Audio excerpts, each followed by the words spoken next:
that was their fault. They effed up completely there. Hi DVDs, I'm sick, so my voice is gonna sound different throughout this entire thing. Let's go ahead and like, subscribe, hit that notification bell so you know when I post new videos. Let's get into this review.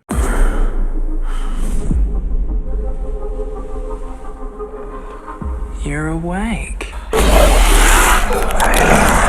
I liked the show.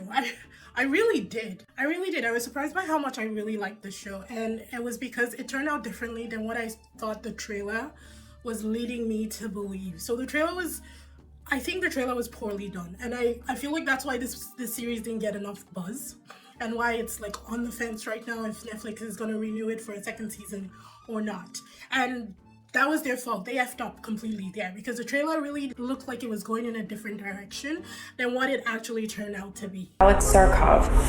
All of his test subjects seem to have developed unfortunate side effects. They experimented on us without our consent? Off the bat, I have to say this was some fine acting in this television series. I was expecting First Kill or Shadowhunters vibes, and I love Shadowhunters. I will be the first to let you know that the acting in Shadowhunters was not up to par. But I love the books, I love Cassandra Clare, so everything that they brought for me, I was digging it. And I completely thought that this was going to be the same as Shadowhunters or First Kill. But no, the actors in this were actually really good, and they were blowing me out of the water every single scene. I was like, oh wow, oh, these guys need to be in more. They're so good. Juan's a Chupacabra.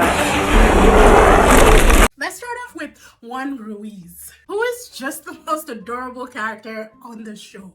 I absolutely loved him. He was so cute. Inaki Godoy as the actor was really, really good. Like I said, everybody was good, so I'm not gonna keep repeating that. Everything that he brought was just absolutely adorable. I loved the way his accent kind of flowed into his speech, and that just added to his cuteness on the show. And you could not help but just root for Juan throughout the entire series. And his superpower being that he can turn into a Chupacabra, and them nicknaming him Chupi. I loved it. I love Juan Ruiz, I love Chupi, and I love everything about that superpower. I would not want to have that as a superpower because I feel like the transformation is painful and nobody needs that. But I thought that he was very handy when it came down to defending his friends and fighting for what they wanted. And I'm a succubus. And then we have Abbi, who I really wasn't particularly fond of. If she was a character in Friends, she would be Monica, who was not my favorite. I would still watch her, but I always reach for Chandler or Joey or even Phoebe before I'd reach for Monica. But Rihanna Japal really delivered on this, and I thought that she was fantastic for what she brought. The only reason why I say she wasn't my favorite is because she was that, you know, goody two-shoes, know-it-all character, and really nobody really likes those characters. But the fact that she wasn't pulled, like I wasn't pulled to her, means that she delivered and she brought everything that she was supposed to bring. So kudos, she did great, absolutely fantastic.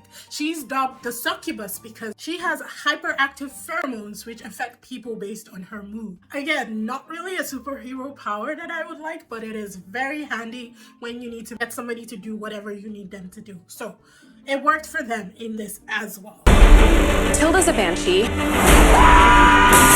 Which naturally leads us to Tilda, who was by far my favorite character in this entire TV show. Morgan Taylor Campbell needs to be in more. She is an absolutely fantastic actress, and I was captivated by her every single scene that she was on the screen. I loved this chick. And Tilda has super sonar hearing and sonic screams. She is dubbed the Banshee and is seriously absolutely fantastic. Did she make some stupid decisions? Absolutely, 100%. I'm not denying that fact. But I'm saying that she was great. And even though she did some stupid things that I was like, this is ridiculous. You can't really think that this is the right choice. I still was on board with Tilda because she made the decisions that she needed to, which is a lot more than I can say for Abbi and Juan. If we work together, we can reverse the side effects.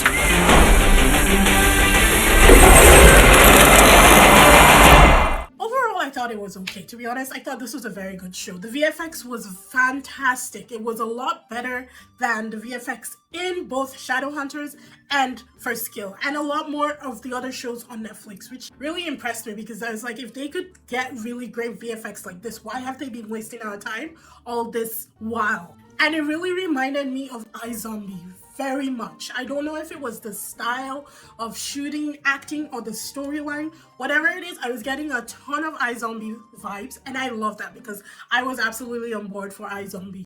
Was there much that they could have improved on?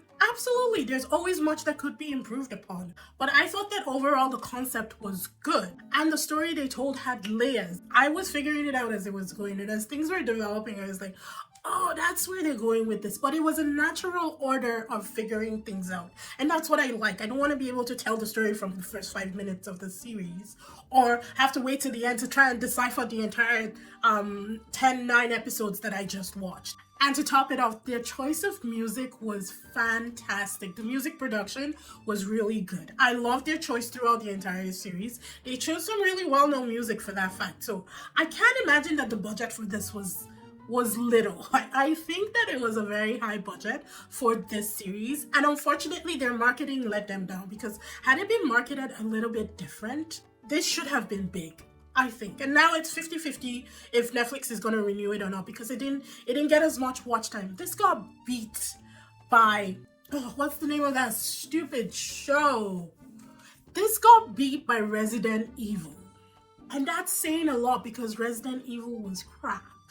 So I think the marketing really did let them down on this, and I feel sad, because I think it deserves a second season, but I don't think we're gonna see a second season on this. On a DVD scale, this is an 8 out of 10, and I do recommend that you watch it. I mean, if you're the kind of person that needs multiple seasons, maybe don't, because I don't think that it's getting a second one, or maybe wait to see if there's a confirmation for a second season and then you can watch it. But if you don't care, please watch this. I think you would really enjoy it, and they're wearing a ton of slow moments in this. Every episode had something happening, and it was absolutely fantastic. I absolutely enjoyed this, and I thought that it was fresh, it was new, and it was exciting.